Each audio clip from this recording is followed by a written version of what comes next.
Little Miss Contrary and the Confused Guest. Little Miss Wise had been invited to spend the weekend with Little Miss Contrary. She was very excited. It was the first time she had ever visited her. When Little Miss Wise arrived, she could hardly hide her surprise. She had never seen a house quite like Little Miss Contrary's house. Have you ever seen a house like that before? I'm sure I haven't.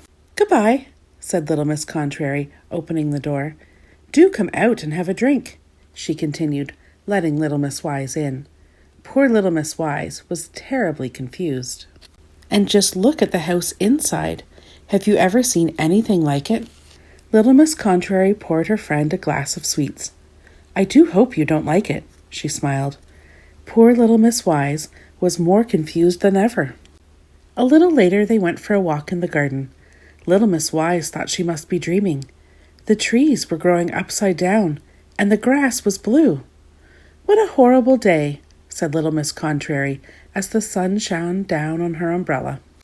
Of course, you and I know that Little Miss Contrary lives in Muddleland.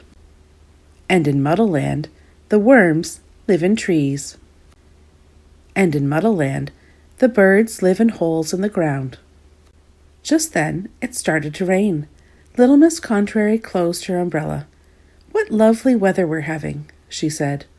Little Miss Wise began to wonder if Little Miss Contrary was playing a trick on her. Back at the house, Little Miss Wise was fed up. That's enough teasing, she said crossly.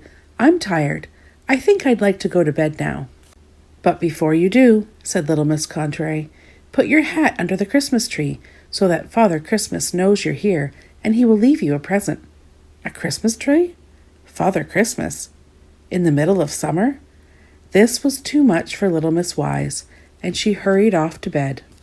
Little Miss Contrary, who'd had a lovely day with her friend, went to her bed and slept very well, with her alarm clock ringing in her ears.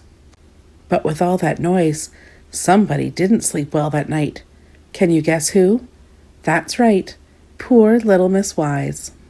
What a terrible noise! And what a terribly confusing day, she grumbled to herself. I don't understand it at all. The next morning. Good night, said Little Miss Contrary. You look so fresh and well rested this evening. Little Miss Wise did not feel at all fresh and well rested. She hadn't slept a wink all night. Then, to her surprise, Little Miss Wise noticed something under the Christmas tree. Wrapping paper. Yes, that's right, wrapping paper, but without any presents at all.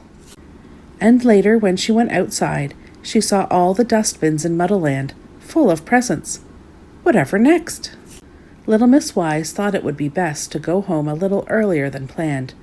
She waved goodbye to Little Miss Contrary. Hello, cried Little Miss Contrary. Please don't come again.